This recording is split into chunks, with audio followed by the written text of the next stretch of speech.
ಈ ಹೂವು ವಾಹ್! ತುಂಬ ಚೆನ್ನಾಗಿದೆ ಅಲ್ವಾ? ಆದರೆ ಈ ಗಿಡಕ್ಕೆ ಇದರ ಹೂವಿನಿಂದ ಹೆಸರು ಬಂದಿಲ್ಲ. ಇದರ ಕಾಯಿಂದ ಇದಕ್ಕೆ ಹೆಸರು ಬಂದಿದೆ. ಹೌದು, ಇದರ ಕಾಯಿಂದನೇ ಇದಕ್ಕೆ ಹೆಸರು ಬಂದಿರೋದು. ಇದನ್ನು ಪಟಾಕಿ ಗಿಡ ಅಂತ ಕರೀತಾರೆ. ತೆಲುಗಿನಲ್ಲಿ ಇದನ್ನು ಚಿಟ್ಪಟ್ ಕಾಯಲು ಅಂತ ಕರೀತಾರೆ.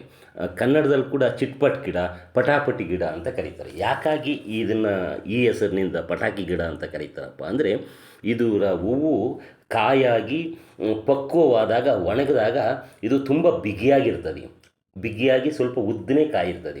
ಆ ಕಾಯನ್ನು ನೀರಿನಲ್ಲಿ ಹಾಕಿದರೆ ಅಥವಾ ಅದಕ್ಕೆ ಎಂಜಲನ್ನು ಹಚ್ಚಿದರೆ ಅದು ಸ್ವಲ್ಪ ಹೊತ್ತಿನಲ್ಲೇ ಚಟಾಪಟ್ ಪಟಾಪಟ್ ಅಂತ ಸಿಡಿತದೆ. ಹೀಗಾಗಿ ಇದನ್ನು ಪಟಾಕಿ ಗಿಡ ಅಂತ ಹೇಳಿ ಕರೀತಾರೆ. ಇದು ನಿಮ್ಗೆ ಇಷ್ಟವಾಗಿದ್ದರೆ ಪಟಾಪಟ್ ಅಂತ ಒಂದು ಲೈಕ್ ಒತ್ತಿ. ಹಾಗೆ ಈ ಗಿಡವನ್ನು ಮಕ್ಕಳಲ್ಲಿ ಬಾಲ್ಯದಲ್ಲಿ ನೀವು ಆಟವಾಡಿದರೆ ಅದನ್ನು ಕಾಮೆಂಟಲ್ಲಿ ತಿಳಿಸಿ.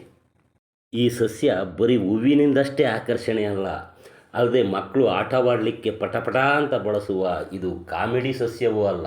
ಇದೊಂದು ಜನಪದ, ಪಾರಂಪರಿಕ ಹಾಗೂ ಆಯುರ್ವೇದ ಔಷಧದಲ್ಲಿ ಬಹಳ ಪ್ರಮುಖವಾದಂತಹ ಸಸ್ಯ ಆಗಿದೆ. ಇದನ್ನು ನಮ್ಮ ಪ್ರಾಚೀನ ಆಯುರ್ವೇದ ಗ್ರಂಥ ಕಶ್ಯಪ ಸಂಹಿತದಲ್ಲಿ ಈ ಸಸ್ಯದ ಉಲ್ಲೇಖ ಇದೆ. ಕಶ್ಯಪ ಮಹರ್ಷಿ ತನ್ನ ಗ್ರಂಥದಲ್ಲಿ ಇದನ್ನು ಕಫ ಮತ್ತು ವಾತ ಇವೆರಡನ್ನು ಸಮತೋಲನಗೊಳಿಸುವಂತಹ ಗಿಡ ಆಗಿದೆ ಅಂತೇಳಿ ತಮ್ಮ ಗ್ರಂಥದಲ್ಲಿ ಉಲ್ಲೇಖಿಸಿದ್ದಾರೆ. ಇದರ ಆಕರ್ಷಕವಾದ ನೇರಳೆ ಅಥವಾ ನೀಲಿ ಬಣ್ಣದ ಕೊಳವೆ ಆಕಾರದ ಹೂವು ಮತ್ತು ಪಟಾಪಟ್ ಅಂತ ಸಿಡಿಯುವಂತಹ ಇದರ ಕಾಯಿಯಿಂದ ಈ ಸಸ್ಯವನ್ನು ಸುಲಭವಾಗಿ ಗುರುತಿಸಬಹುದಾಗಿದ್ದು, ಸಾಮಾನ್ಯವಾಗಿ ಇದು ರಸ್ತೆ ಬದಿಗಳಲ್ಲಿ, ಚರಂಡಿ ಪಕ್ಕ, ತೇವಾಂಶವಿರುವ ಖಾಲಿ ಜಾಗಗಳಲ್ಲಿ ಮತ್ತು ತೋಟಗಳಲ್ಲಿ ಕಳೆಯಂತೆ ಸ್ವಾಭಾವಿಕವಾಗಿ ಬೆಳೆಯುತ್ತದೆ. ಈ ಸಸ್ಯದ ವೈಜ್ಞಾನಿಕ ಹೆಸರು ರುಯೇಲಿಯಾ ಟ್ಯುಬೆರೋಸಾ ಅಂತೇಳಿ. ಇದರ ಕುಟುಂಬ ಅಕಾಂತೇಶಿಯಾ. ಈ ಸಸ್ಯವನ್ನು ಇಂಗ್ಲೀಷ್ನಲ್ಲಿ ಕ್ರ್ಯಾಕರ್ ಪ್ಲಾಂಟ್ ಅಂತ ಕರೀತಾರೆ, ಪಾಪಿಂಗ್ ಪಾಡ್ ಅಂತ ಕರೀತಾರೆ ಮತ್ತು ಮಿನ್ನಿ ರೂಟ್ ಅಂತಲೂ ಕೂಡ ಕರೀತಾರೆ. ಇದೊಂದು ಮೂತ್ರವರ್ಧಕ ಸಸ್ಯ ಆಗಿದ್ದು, ಇದು ದೇಹದಲ್ಲಿನ ಕಲ್ಮಶಗಳನ್ನು ಹೊರಹಾಕಲಿಕ್ಕೆ ಮತ್ತು ಮೂತ್ರಪಿಂಡದ ಸೋಂಕಿನ ನಿವಾರಣೆಗೆ ಇದರ ಬೇರಿನ ಕಷಾಯವನ್ನು ಬಳಸಲಾಗ್ತದೆ. ಈ ಮೂತ್ರಪಿಂಡದ ಕಲ್ಲುಗಳು ಮತ್ತು ಕಿಡ್ನಿ ಸಂಬಂಧಿಸಿದ ಸಮಸ್ಯೆಗಳ ಚಿಕಿತ್ಸೆಯಲ್ಲಿ ಇದರ ಬೇರುಗಳನ್ನು ಬಳಸಲಾಗ್ತದೆ. ಇದರ ಬೇರು ಸ್ವಲ್ಪ ಚಿಕ್ಕ ಗೆಡ್ಡೆಯಂಥದ್ದು ಬೆಳ್ಳಗಿರ್ತದೆ. ಆಯುರ್ವೇದ ವೈದ್ಯರು ಇದರ ಒಣಗಿದ ಬೇರುಗಳಿಂದ ಅಥವಾ ಗೆಡ್ಡೆಗಳಿಂದ ತೆಗೆದ ತಾಜಾ ರಸದಿಂದ ಕಷಾಯವನ್ನು ತಯಾರಿಸ್ತಾರೆ. ಸಾಮಾನ್ಯವಾಗಿ ಹೀಗೆ ತಯಾರಿಸಿದ ಕಷಾಯವನ್ನು ನೋವಿನಿಂದ ಕೂಡಿದ ಮೂತ್ರ ವಿಸರ್ಜನೆ ಪೀಡಿತ ರೋಗಿಗೆ ಕೊಡ್ತಾರೆ. ಯಾಕೆಂದರೆ ಈ ಸಸ್ಯದ ಬೇರಿನ ಕಷಾಯ ಮೂತ್ರ ವಿಸರ್ಜನೆಯನ್ನು ಹೆಚ್ಚು ಮಾಡ್ತದೆ.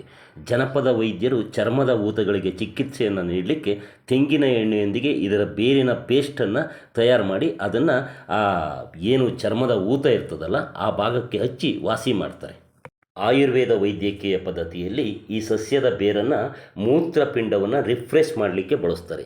ಅಲ್ಲದೆ ಈ ಬುಡಕಟ್ಟು ಸಮುದಾಯ ಜನರು, ಅಂದರೆ ಅದರಲ್ಲೂ ಈ ಪಶ್ಚಿಮ ಘಟ್ಟದಲ್ಲಿ ಬರುವಂತಹ ಬುಡಕಟ್ಟು ಸಮುದಾಯದ ಜನರು ಸಣ್ಣ ಜ್ವರ, ಅಂದರೆ ಸೌಮ್ಯ ಜ್ವರ ಅಂತ ಕರೀತಾರೆ, ಆ ಸೌಮ್ಯ ಜ್ವರವನ್ನು ನಿವಾರಣೆ ಮಾಡಲಿಕ್ಕೆ, ತಲೆನೋವನ್ನು ನಿವಾರಣೆ ಮಾಡಲಿಕ್ಕೆ ಈ ಸಸ್ಯದ ಹಸಿ ಬೇರನ್ನು ಅಗೀತಾರೆ, ಅಂದರೆ ಬಾಯಲ್ಲಿ ಜಿಗಿತಾರೆ.